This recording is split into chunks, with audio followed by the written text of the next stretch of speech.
A couple months ago, our lovely older pit bull was fighting cancer, and we had the painful decision made to have her put down. She was low on energy at this point, moving was difficult, and getting her to eat was getting near impossible. With that, one of the only things we wanted to give her was one last day outside in the backyard. So, the day before she was to be put to sleep, in the early morning I set out to set up a tent in our backyard, and filled it inside and outside with things our dog absolutely loved.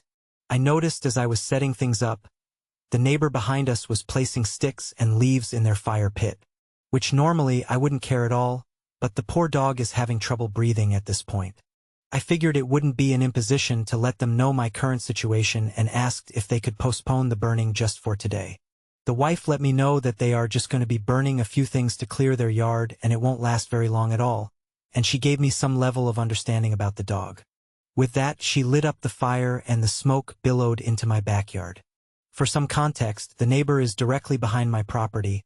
I have about a 100 feet x 100 feet backyard and theirs is about 50 feet length x 100 feet wide. Just to add this, I don't mind if people are burning things around me. I am not particularly fond of it, but if it makes them happy, that makes me happy. A few hours go by. I notice they are still outside adding more things to the fire. I approach and ask them kindly on an ETA, trying to be as patient and understanding as possible. They say they are almost done. A few hours later there is a raging fire outside and I can visibly see the husband outside pointing at my home, yelling, and then adding actual campfire logs, no longer leaves and sticks. At this moment, I'm not angry. I am just very sad.